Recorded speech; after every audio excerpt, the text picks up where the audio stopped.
to Women Making Moves, where we celebrate the moves that women are making. My name is Amy Pons, founder of Unlock the Magic Coaching and Healing. I'm joined today with Tianna Robinson. Tianna is a seasoned publicist and brand strategist with over a decade of experience in communications, media relations, and diversity, equity, and inclusion. Her expertise lies in the strategic planning and execution of impactful communications campaigns that shape narratives and drive culture forward. As the visionary founder of Intertwined Agency, Tianna leads at the intersection of entertainment, sports, tech, politics, and social impact. Her agency is known for crafting compelling stories and delivering high-impact brand strategy for some of the world's most recognized names. Throughout her career, Tianna has been at the forefront of pivotal cultural moments. She successfully pitched and negotiated Keke Palmer's historic role on Good Morning America's GMA3, making her the youngest Black woman in history to host on broadcast television. She worked alongside a powerful coalition of Black women to support the return of WNBA star Brittany Griner, and made history once again when her agency became the Recording Academy's first DEI agency in its 65-year history. Tianna has led media campaigns for powerhouse clients including Cadillac, the Recording Academy, 20th Century Studios, Major League Baseball, Warner Music Group, LVMH, Empire, Brandy, Jill Scott, and Keke Palmer, among others. While serving as director at the Chamber Group, she spearheaded publicity for Essence Festival, the largest festival in the U.S., and consistently secured national placements in top-tier outlets such as Good Morning America, Forbes, Vogue, W Magazine, New York Times, The Huffington Post, Essence, Wall Street Journal, Vanity Fair, Black Enterprise, and NPR. A forward-thinking leader, Tianna is also at the forefront of integrating artificial intelligence into public relations with AI for PR. Through teaching and consulting, she equips communication professionals, entrepreneurs, and small business owners with the tools to leverage AI in enhancing storytelling, streamlining strategies, and elevating media relations. Her work is dedicated to demystifying AI and championing its use in inclusive, ethical, and effective ways. Splitting her time between New York and Los Angeles, Tianna lives with intention, grounding her fast-paced career with a deep commitment to wellness, self-care, and holistic living. Tianna, welcome. Thank you, Amy. Thank you. That was wonderful. Thank you. Thank you for the warm welcome. I'm happy to be here with you. Oh, living with intention. Do you know that we don't even often know what that means? And when we don't know what it means, it makes it hard to live with intention. I think we live in this society, especially now with social media and, America, capitalistic America, it's like we just have to do. And we put a lot of our self-worth in the do, what we accomplish. And then sometimes when you really sit and you're like, okay, I've worked like a racehorse this week and I've done all these crazy things, but what is the intention behind it? Yeah, I may have made a couple dollars and, got a cool picture for social media, but what was the intention behind it? What are my goals here? And I find that for a very long time in my career, I was just working because I was supposed to, but without intention. And I feel like when things are not done with intention, it can lack purpose. And then eventually you start to feel empty. Oh my gosh. For 20 years in corporate, I was a rock star marketer, product manager, reaching all of the levels, heights, titles, money, all of that. And every time I got promoted, it felt empty, kind of what you were saying, because I hadn't set an intention of how I wanted to feel when I got the promotion. So I got the thing, I did the stuff, but I didn't anticipate how I would feel. So then it just became, well, what's next? So we go around doing all of this, creating our to-do lists, but I always encourage everyone like, yeah, but what's your to-feel list? And I like that. Feel. What's your to-feel list? What's on the to-feel? Because mine current day, which I feel we underestimate so much, is peace. Feeling peace. What does that look like for you? Does it mean being quiet? Because it didn't used to for me. Being quiet was scary. It used to. Now it's like, ooh, what is peaceful? And it could look like just having a calm household with no disruption of everyone just kind of gets along. I don't know what peace looks like for every individual. I'm still figuring that out. For a long time, I found peace in or I thought I found peace in the madness. Let's rewind a few years ago before COVID happened, and I was running around New York City as a publicist, and I had these A-list clients working with these major brands, and my clout was, girl, I only got 4 hours of sleep last night, or I only did this, and I've just been running. And I noticed between a lot of me and my colleagues, that was the conversation. That was the cool thing. So then COVID happens, and I'm in an apartment alone. Like, what the hell? Like it's almost like without all of the chaos and the running, again, I felt purposeless, but I was just not accustomed to the quiet. And then I started being intentional because I had nothing but time and space and opportunity. And I went out into nature. I left, my small studio apartment in New York City, went to visit a friend in Texas, then went to Phoenix, and I was just driving. And then that was the first time in my life at this big age, I probably was like 35, of understanding, oh my God, nature. Like nature is really where it is to be able to ground and sit by the water and have peace and have quiet and connect with myself and, just really start to listen and hear in that peace. So now I find peace in the stillness, but I was forced to do so because of COVID. Mm-hmm. Yeah. And what's fascinating about you bringing up that piece is that never in our lived experience was the whole world forced to Of course. sit still. And so when we talk about everything is energy, energy is everything, when we go into our bodies and we're all used to autopilot or to what you're saying, which is like we wore a badge of honor. It's like, I only got 4 hours of sleep. Yeah, that's nothing. I got 3 or 2 and I'm rocking it. That's what I used to do as well. When we were presented with this sitting still moment, we only knew autopilot. You can imagine how dysregulated our nervous system became because Mhm. of the sitting still, because our bodies, none of our energy field was used to that. So it was Mhm. like, wait, you want me to do what? And so many people, whether they liked it or not, had this moment over the pandemic of sitting still where your energy center of everything that you've always known became unstable because nothing looked familiar, nothing felt familiar. And so now, and we're not through the pandemic yet. I mean, COVID I don't hasn't, think we're through it. no, but people have been so desperate to just get back to whatever they were doing before. So I applaud you for, There's no back. What I learned, people speak of this new normal. And for me, I struggled a long time, and I still struggle with it sometimes of trying to go back. As a publicist, I'm like, oh, I need to get to LA. I need to be at these events. I need to be on the scene. I need to be in New York. But even when I go back and I put myself in these spaces, energetically, it's not the same, not just for me, but for everyone. There is a paradigm shift that we've experienced through COVID, right? So yeah. now there is no, everyone, that's why I feel like so many people you speak to, they're in this phase of like, oh, I'm trying to figure it out and just get back to myself. There is no more get back. This is the new normal.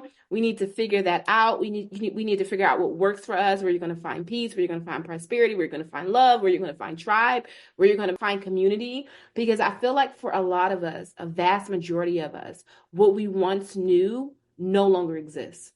1,000,000%. I actually used those exact words to my dear father-in-law over the weekend. He said something that didn't land with me. And he was like, that's what's happening in my world. I'm like, your world no longer exists.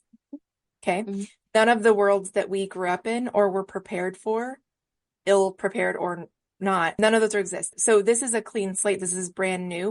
And we weren't taught how to create something like this. And so many are wanting to desperately go back. But to your point, our bodies have brought us to this space and time to create the new paradigm. It's actually not possible to go back once you have experienced beyond something like we did over pandemic. Mhm. Mhm.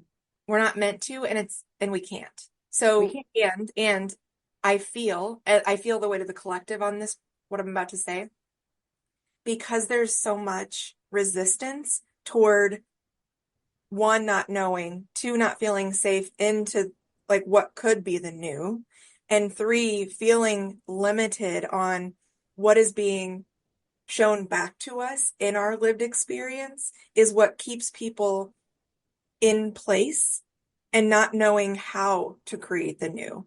And it's not anyone's fault. It's all that's been learned. So that's where we're in this, I'm going to say beautiful. And that's probably weird for a lot of people to hear that. It's But so funny because I was going to say weird. So maybe it's beautiful and weird. the reason It's I say so weird. beautiful, we're in this weird, beautiful moment where we genuinely get to create our personal okayness. That's actually the ask. Because for so long we have only been taught to suppress ourselves in service to others or favor to others, Mm. making others comfortable. And so in this weird, beautiful moment, the ask is to turn in and say, what is your capacity for feeling okay in this space and time, in this moment? And it's not about toxic positivity to be like, well, I'm going to choose to be okay no matter what. That might not be true for you. So it's getting in and being like, how do I want to feel? And a lot of times I'll say this to people that I serve before you even open your eyes every day, set an intention for how you want to feel that day. And then you get to assess and discern any people, place, or thing that gets you out of that intention. Then you get to choose how you move from there. So beautifully, weirdly, we get to create our okayness when nothing feels okay. Yeah. And there's a lot of beauty in that. Just to take it to a personal space, I completely resonate with everything you said. I'm in a juncture in life where I'm experiencing this part of me is experiencing this fear of like, oh my God, what is next, right? Because one, I think we're all dealing with some type of collective PTSD. Collectively, we're all dealing with something. But again, the world we once knew no longer exists. And then so many things are being thrown at us, like maybe the collapse of our government, the disintegration of jobs, AI. You go on social media and it's bombarded all day. Your job's no longer going to exist. You better do this. You better do. It's just like, what the hell is next? That's how I feel. But then on the other hand, I'm finding joy in being able to create who do I want the next version of Tianna to be? Well, I want to lead with copying what you said, but even more so, Abraham Hicks. She always talks about feel. How you feel determines what you can create, and that is just the basis of your life. But how does this next version of Tianna feel? What does she talk like? Where does she live? What makes her happy? What makes her smile? In a lot of ways, I don't know. And I'm refiguring it out. Oh, Tianna, I feel called to ask you. Mhm. Mm. Ask away. I'm open. Another thing, at this version of Tianna is vulnerable. I'm working on that. When is the last time that you were able to notice your favorite version of yourself?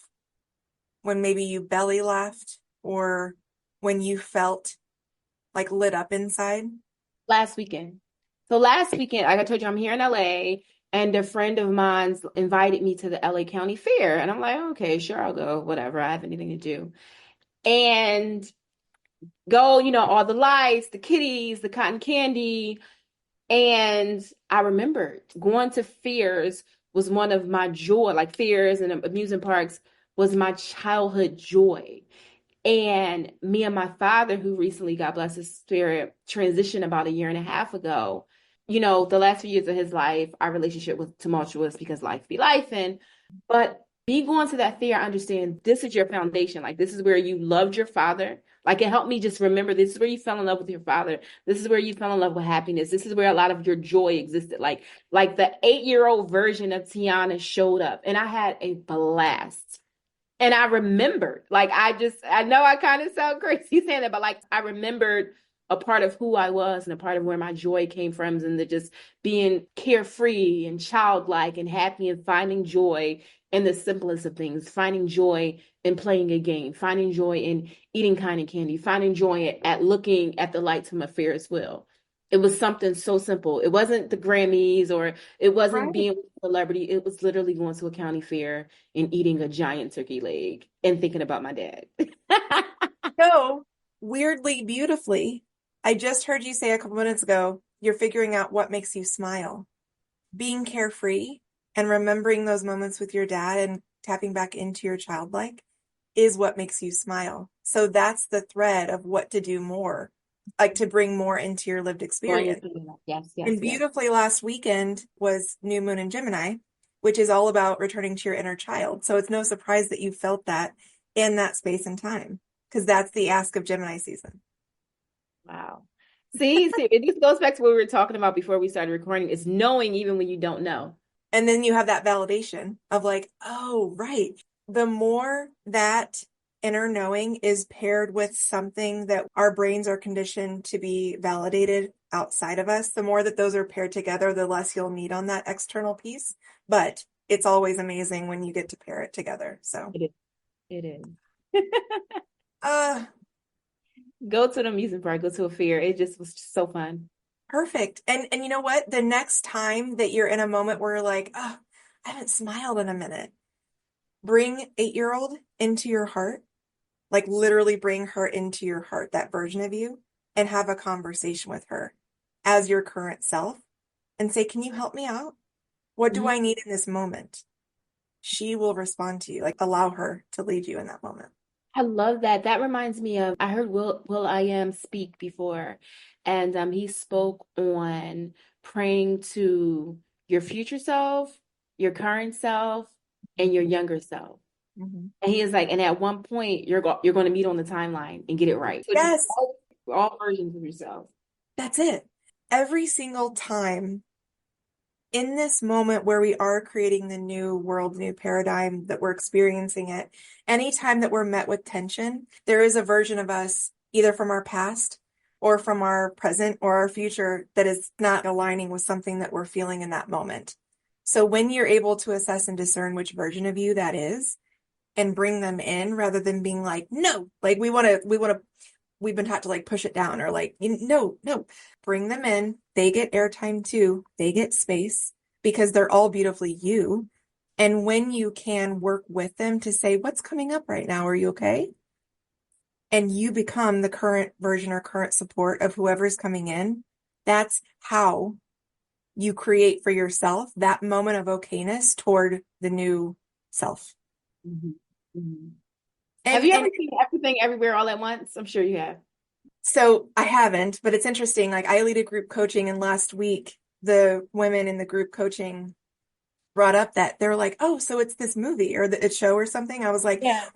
"All dimensions all exist at once. Like we as Yeah. humans assign time, Yeah. but they all exist all at once." And they're like, "Oh, it's like the movie." I'm like, "Oh, I haven't seen it, so maybe I should." Funny thing is, you know how the universe works. Somebody's going to mention it to you again, or you're going to see it in Yeah, past. But I'll be yeah, like, that is the concept that it explains like all realms, all versions of yours. It's all like time is, we were lied to. Time doesn't exist. It's all exactly. here, all right now. I consider, and this is another cool thing about how you step into your beautiful, and it's not necessarily new or higher version or better version. It's the version of you that has always known and you begin to remember on this plane. When you start to realize there are literal, and this is science fact, there are literal infinite possibilities, infinite, infinite, infinite. And they only take shape when we give observation to that possibility. So I look at it like the infinite possibilities, like as a massive, like massive guitar strings, like endless guitar strings. And you Hmm. start Hmm. plucking out those possibilities and try them on. See what feels good. If something doesn't feel good, pluck something different. But when you allow yourself to realize that there are infinite possibilities, you stop living so in a place where there's only one way or only one thing to do or feel. It's anything you want, and not from an ego standpoint. It's the soul's desire. It's the remembering of why you came here. Purpose, the purpose we speak Yeah, of. it's your purpose. And for those who like are like, oh, I'm not quite following. So again, as a corporate marketer, I knew how to crush it each day. I knew how to take care of my 3D existence. That's it. And there was something pulling at me. It's easy for me to recall on now, but like my soul was starting to remember that I'm a healer and a warrior. And I didn't feel that in my corporate world, even though I was taking care of my 3D self. You weren't walking in your purpose. You weren't Mm-mm, operating in your purpose. And I mm-mm. think the society in which we live in, unfortunately, a lot of us are not. Because going back to the fact that this is a capitalistic society and the things that are valued are not necessarily living with intention or walking in your purpose or just simply being childlike and being free and being happy and being joyful. The things that are valued are being in the C-suite, having a lot of money, savings, all of those things, right? So I feel like a lot of people are probably conflicted in Mhm. that way. And I feel that way a lot, especially Yeah. as an entrepreneur. It's conflicting. It's conflicting. And same. And where I'm at today, money gets to be part of the equation, meaning I deserve to be compensated for my unique gifts and brilliance. But it's not the end all be all. It doesn't rule like it used to. And so things have just shifted in my life. And to your point, uh, living with intention. When you are not living with intention, you're actually allowing. What are you allowing for? I think when you're not living with intention, you give your power away. Mm, yeah. When I overcommit myself to something, did I accept that with intention or out of obligation? Mm. And if it was out of obligation, then what ends up happening is that I allowed for a piece of myself to be forsaken because I didn't have capacity necessarily to commit to that with intention. So it could be as easy as everything that comes into your consciousness all day, every day is, do I have capacity for this? And do I want to do this? Or will this serve something that I'm gearing toward in my life? That can Mm-hmm. be as simple as that. That's what asking the intention is. If you just like roll into it on autopilot, that's when you're maybe not in intention. And that doesn't mean that it's not for you still. You just didn't set an intention of how you want to feel after you did the thing. Mm-hmm. And maybe that, not setting that attention, you learn that lesson. You learn a lesson in that. Yeah. And then moving Ooh. forward, you know how to set better intentions, that align with your goals and, all of the good stuff, your high Yeah. self and who you want to be. Yeah. You're absolutely right. Ooh, lessons. People bring up like, do I have to learn the lesson or do the You have shadow? Do I to. have to? And One thing I always say, especially in business, is there are no L. Like there are L's, right? But they're not losses. They're less. For a long time, I've had a lot of I was like, oh man, I keep losing. I'm going through all these losses. No, you're learning. You're having lessons. yeah. You're setting yourself up for the big win, the life win. Mhm. Yeah, I had a personal example recently is that when working with new clients, if it's not a full energetic hell yes for me, it's a no. Speaking, I just came to that realization 2 weeks ago. And I'm sure you can relate, because we spoke of money. For a long time in my career, I felt as though I was taking clients, especially these last couple of years when it got rocky and COVID. And it's like, I'll take clients just because I need the money, right? And there's this fear within me, like it's just always was this fear just bubbling over my stomach as an entrepreneur. And what I'm learning is I'm learning a lot about entrepreneurial depression. We can get into that later. But there's just debilitating fear and my thought process would go to, oh my God, I'm not going to be able to pay the rent and I'll be homeless. Like just going to places and things that are never likely going to happen. So I would allow myself to take clients because they had the money that did not align with not only my personal mission, my values, my goals, but the mission, the goals, and the purpose of where I want to take my companies and my business. And I always found myself suffering.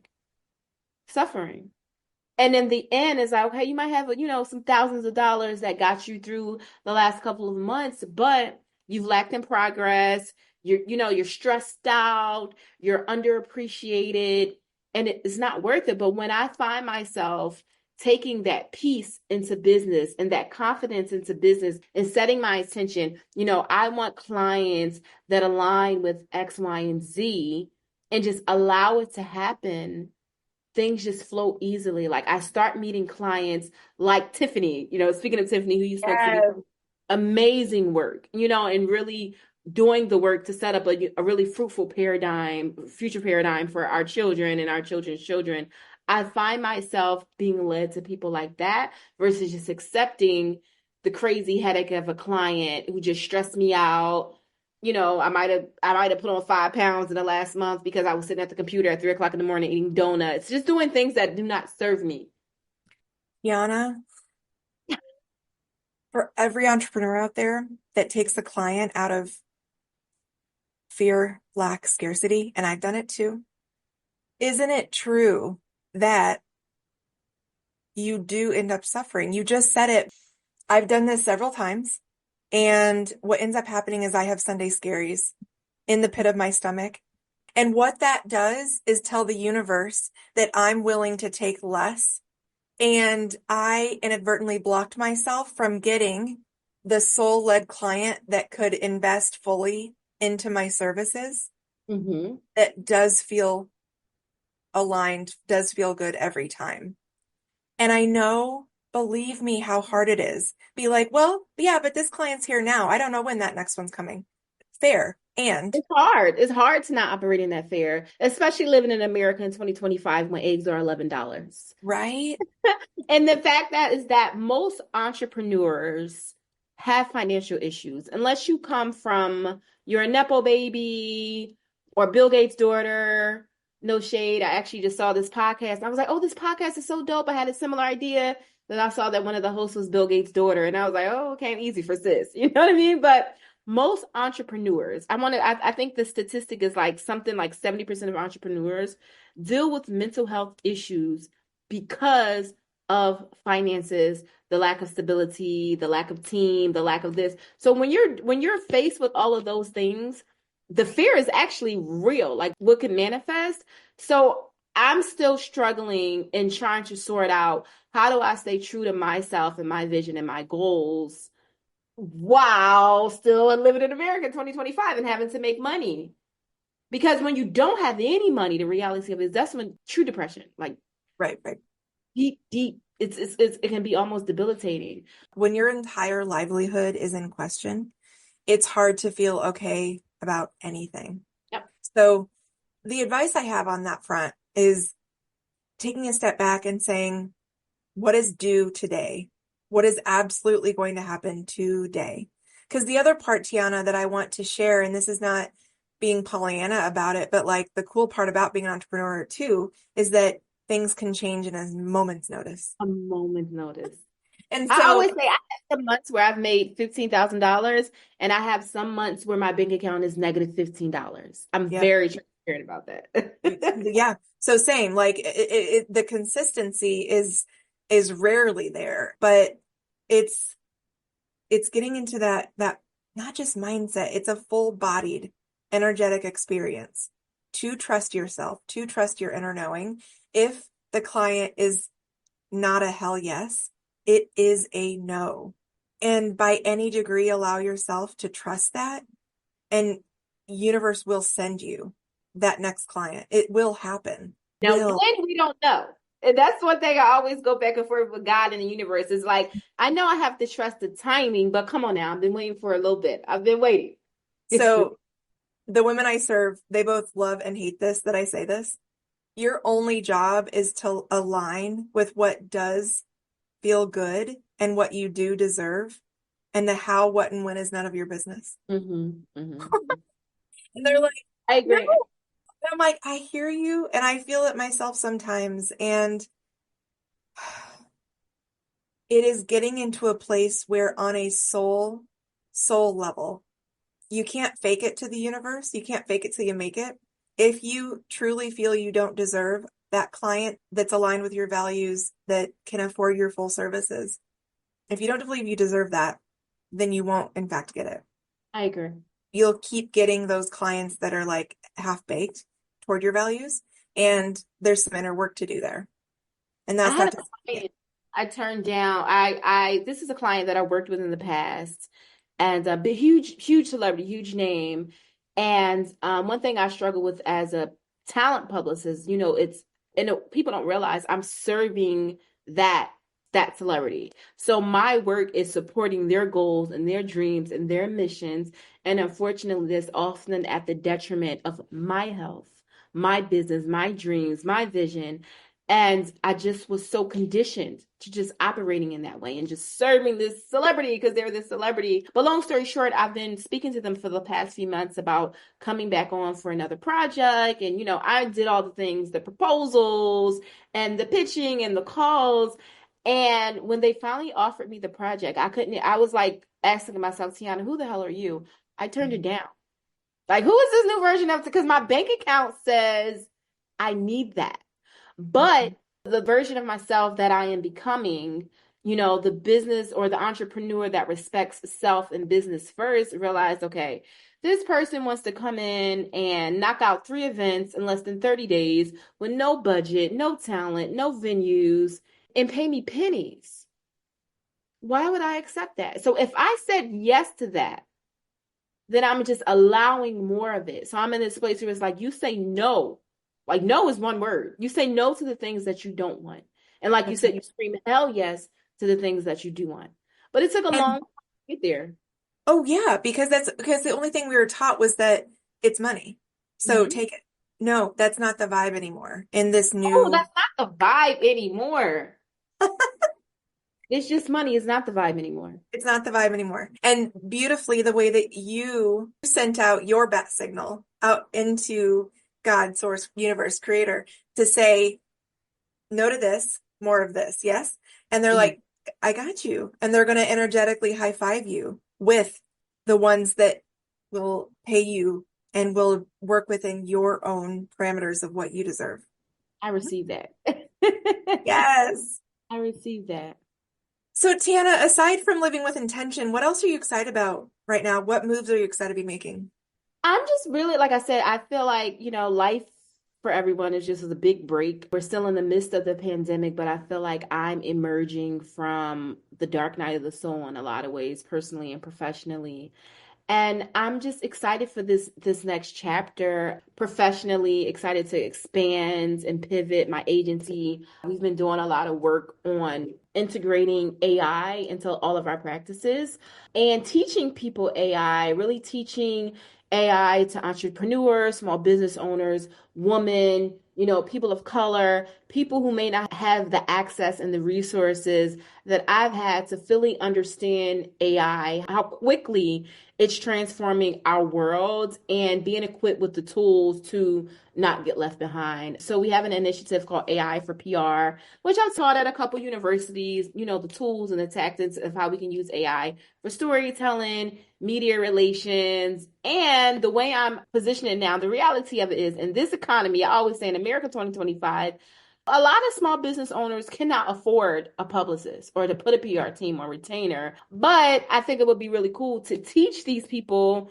or show them how to use AI to get PR and promotion for their businesses. So that's a really cool initiative that my company, Intertwined Agency, is working on. But me personally, I'm just really excited to exist and to just to be and to being my knowing and have more conversations with people like yourself and not only entrepreneurs, but just other humans. Like I said, I'm very dealing with entrepreneurial depression, dealing with shifts, dealing with losses. I'm in this place now where I just want to connect with people and build and use my story and use my voice to help inspire other people, even if that's just sitting down and having a conversation and just saying what makes you happy. Where did the name Intertwined come from? So, Intertwined Agency, the name came from the merging of traditional and new practices and communication. So, earlier, and I'm not, going to give my age away, but earlier in my career, when I first started doing PR, digital and social media was not as huge and impactful as it is now at all. It was very much traditional media relations. So, when I was in-house, at Fox or the Chamber Group or Disney or different companies, it was very much traditional PR. But when I came out and did my own thing, especially working with influencers or celebrities or younger talent, I'm like, okay, you have to marry in the digital component. You have to marry in the experiential activations and just look forward. I'm all about, forward thinking. So intertwined is the merging and the marrying of all of those different forms and mediums of communication. Intertwining is so beautiful. For me, what lands is it amplifies the ability for more than one thing to not only be true, but also to come together to create something new. So, one of the things that we're, again, being asked as humans right now is to bring together the different energies within us that can create a balance so that there's not any extremity within us. There's a balance of yin and yang, or whatever that looks like for you specifically between flow and action, between creation and structure. It's the intertwining of them both to say neither one is bad. We as humans assign feelings or emotion to things. What if nothing was good or bad? What if nothing was right or wrong? That's Some America. goes back to a couple of things what we said earlier about two truths existing at once, right? Or multiple truths existing Yeah. at once. And I think we can also speak to perspective, right? Say if, for example, if I had a cup of coffee, I might think this coffee from this coffee shop was the best coffee I've ever had in my life. You might say that coffee tastes like caca and I never want to taste it again. That's your truth. You're like, My great. truth is that the coffee was amazing. I think sometimes we negate that. And Right. I also found it interesting that you used the word amplify because our slogan is actually amplifying impact. And that's one of the things that we really pride ourselves on as an agency is having the ability, not only from a storytelling standpoint of view in media relations and strategy, of really amplifying all of the amazing things that our clients are doing. For example, working with Win with Black Women and the founder, Joteka Edie, this was a group of 400 Black women who were very instrumental in writing the original letter to Joe Biden to get Kamala Harris or a Black woman on the ticket. They were very instrumental in bringing Brittany Griner home. So what we did is work alongside them to amplify all of the amazing work that they're doing, like really amplifying their impact. And what they've done has just really have been historic. We all know the story of Kamala. We don't have to get to it, but they've done some amazing things. And not only with that, but all of our clients, we really just want to amplify all of their things and just really take it to the highest possible level. See, we need to hear more about that because what we only hear about is what people buy, like the impact based on exchanging money. I love hearing impact where it goes back to the humanity or like the purpose of why Yeah. they're doing Yeah. something.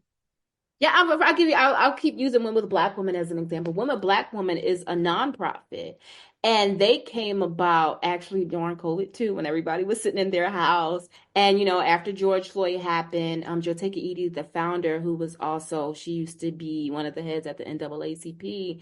She's just like, I have to pull my community together. We have to come together. We have to do something for the greater good. It wasn't about money. It was, hey, jump on a Zoom with me on Sunday to talk about how to really support and do good for us, for Black women, right? And that turned into a call with 10 Black women on a Zoom on a random Sunday. To fast forward 2024, 44,000 Black women on a call on a Sunday, raising like $2 million for the Kamala campaign. Like that is powerful. Yeah. That is powerful. Black women have always led this country from day Fact. one. From Fact. day one. Fact. From day one. So we Fact. talk about like nature being the ultimate playbook. Black women, ultimate playbook on like how to human. Yeah, facts, facts, facts. Black women have always, in my humble opinion, no, I don't want to be humble. No, we Humble is don't be not the humble. vibes no more. Yeah, humble's not the vibes no more.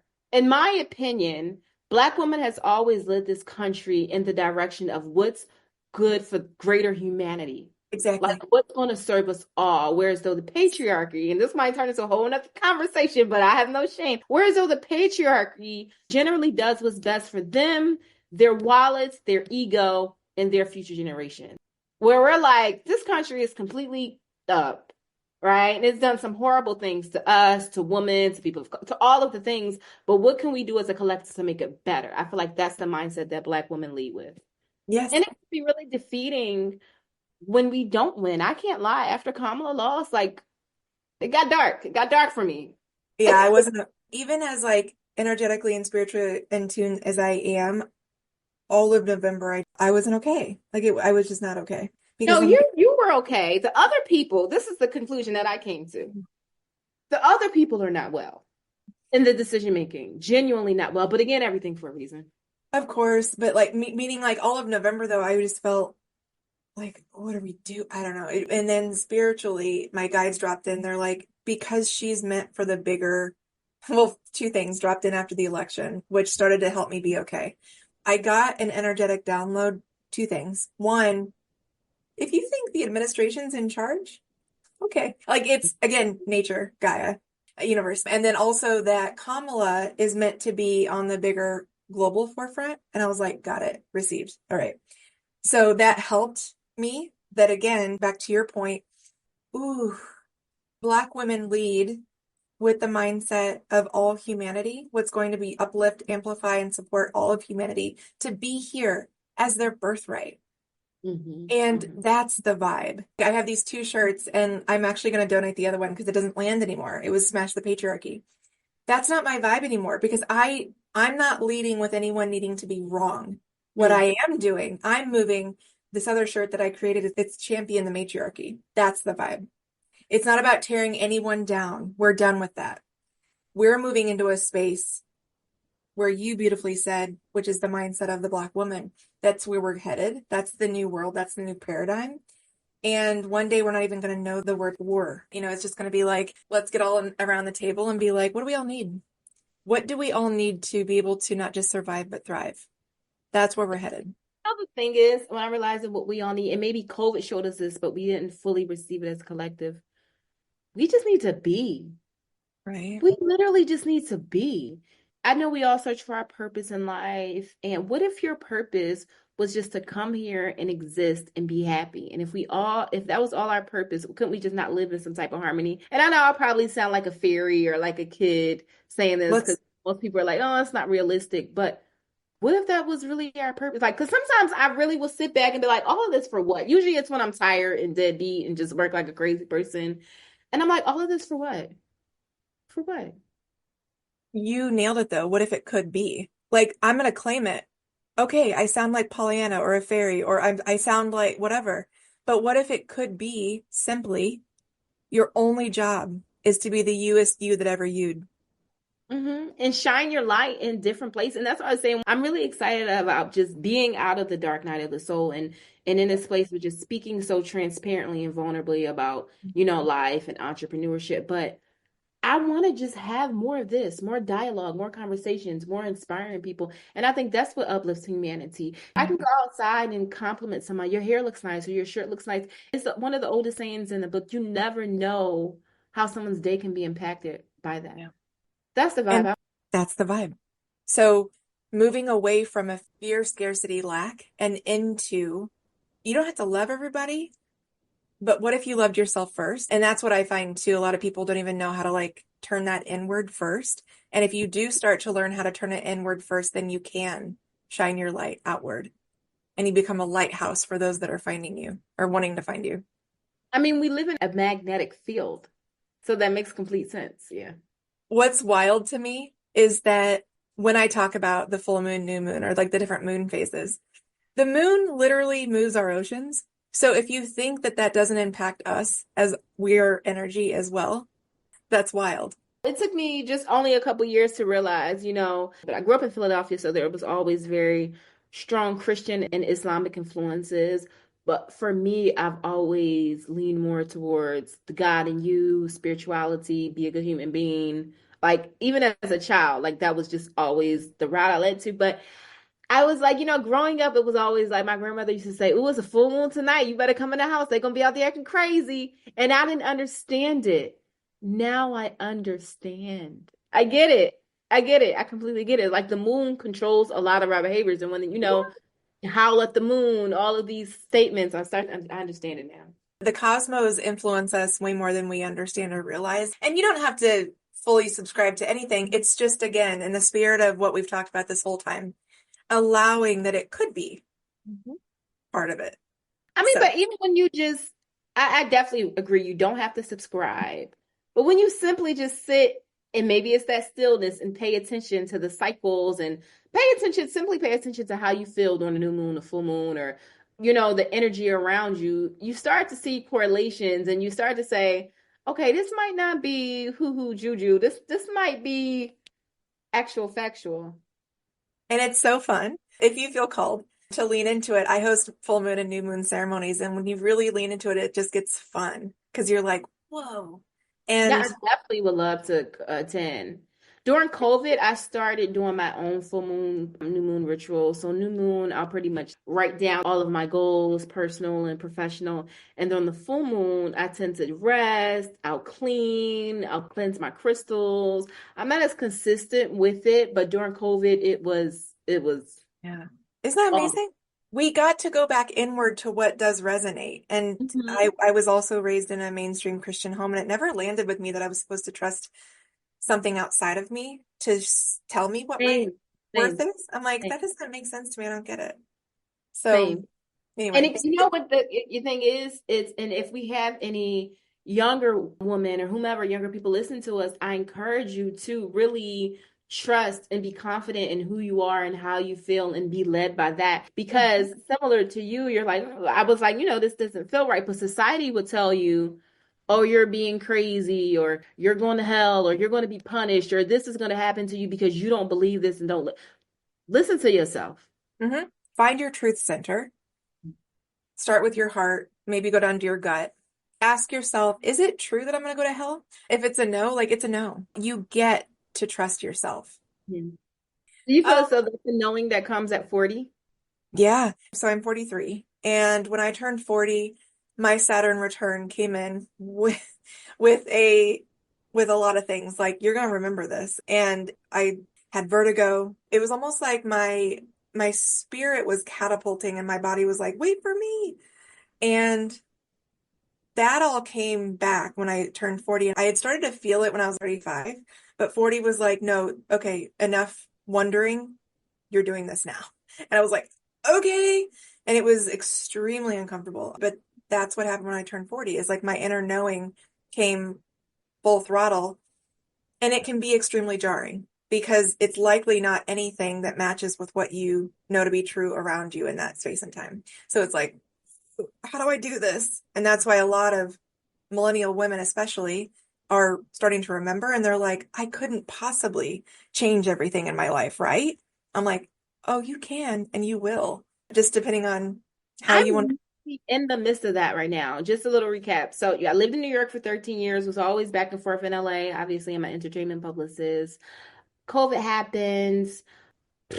I launched a cannabis company, got a really cool investor in Arizona, locked in 1.5 million. That didn't work. Fell into a deep state of depression, didn't have any clients, couldn't afford my $4,000 rent in New York. Packed up all my bags, cut my hair off, and went to Mexico and just did spiritual work. Came home, moved to Philadelphia for a bit because that's where I'm from. Then my father died. And then everything that I knew, just my grandparents died about a year before he did, then he passed. So like within a matter of a year, life that I knew just didn't exist anymore. So I stayed home in Philadelphia for some time to just breathe and catch my breath and be like, what the hell is going on with life? And just a month ago, I gave up my apartment. I literally released all of my physical. I don't even want it. I don't need the couch. I don't need the bed. I don't need it because I don't know what's next, which is kind of frightening. I'm working on subsiding the fear, but I'm creating that. So I hopped on a flight. I came to LA and I'm like, okay, I want to work on my wellness right now. I want to figure out what I want. Like, I want to figure out what's next. I don't know. I'm just in the moment right now. I have no idea where I'm living. I have no idea where I'm going. I just know I want, like I said, I'm gonna work and I'm gonna, I want to inspire people and I want to tell my truth, but I don't know. And there's magic in that. I don't know. If I may drop into your heart for a moment, how do you want to feel in the next? Joy. I want to feel like a creator and a nurturer and an inspirer. I want to inspire. I really want to inspire and connect with Those are the people. four. Those are the four. So every day, align yourself with joy, inspiration, connection, and nurture. Align yourself with those four. And anything that's not in those four, assess whether they get to come along. I like that. When you identify as 222, it's 1222 for you. When you start to identify how you want to feel in the next, everything starts to, like, the dimensions start to orchestrate. Mm. I can see that. I said I want to stop saying I don't know because it's a spell, because I do know. Exactly. Words are Uh, spells. Thoughts are spells too. Be Words mindful. are spells. Words are spells. Spelling. I have to break it down to people like that when they're like, no, no spelling. Where did it come from? I do know. I am just in the process of pulling back the layers to fully see it with clarity and allowing God and the universe to orchestrate the next steps for me. Right. Perfect. So, Tianna, as we start to wind down, what would you say to those interested in either AI for PR or Intertwined Agency? Who are you looking for these days? I am looking for people who want their stories told and They want their impacts to be amplified. For me, AI for PR it's a little bit of a passion project. I went to the World Economic Forum last year and I went to a panel where they talked about the disparities in AI and the lack of AI literacy and the wealth divide. It will broaden the wealth divide even more because a lot of people won't have access to things. So for me, AI for PR became a bit personal because, I'm from Philadelphia. I'm a Black woman and I'm an entrepreneur. I know what it's like to be a broke entrepreneur. And I would hate to see another barrier placed upon people where the wealth is divided. They're not as far as they could be because they don't have the knowledge. So AI for PR for me, it birthed the passion project. Like, how can you help people? You have your knowledge in PR, you're learning AI. How can you help others advance in this space? And for Intertwined Agency, where we are on the client side is kind of stepping away from the glitz and the glam, to be honest with you. We've done Hollywood, we've done the music industry, we've done some phenomenal things. One of my proudest achievements was being the first DEI agency hired by the Recording Academy in its 65-year history. But now we really want to really focus on social impact clients that are really doing things for the greater good of humanity. And how can we come on and whether that amplify your storytelling, provide you with strategy to really grow your brand. And another type of client that I really want to focus on is wellness. I noticed since COVID, and I hate to keep going back to COVID, but everybody's a little shaky. So really want to work with wellness clients and brands to spread their messaging and their work out to the masses, because I do think that when we are a well society, we'll just function better. Everyone's happier, everyone's healthier. And, I feel like us doing PR and communications for those wellness brands, us doing our part and really supporting a healthier society. Where can we find you? My Instagram is Tianna and Robinson, Tianna and Robinson. And the website, my agency website is just intertwinedagency.com. And it's a twofold website. You can get a bit about, you'll learn more about our experience and our services in traditional comms, PR, media relations, and events. And if you go over to the AI for PR side, you can meet my digital team. I do have an AI team, and they can speak to our AI services and all of those good things. And LinkedIn, Tianna Robinson. Closing remarks as we wrap up. Thank you. I'm really grateful for you, Amy. Just to go back to divine timing, Amy and I were probably supposed to speak for about 3 months now. And this conversation just came at the perfect time and is really in alignment with some of the things that I'm looking for in terms of, connecting and inspiring. I feel inspired by you and your work and the way you uplift and help women really be the best version of themselves and see their lives to their fullest. So I'm just really grateful for you. So thank you. I'm grateful for you. Thank you, Tianna. Thank you, Amy. Thank you, Amy.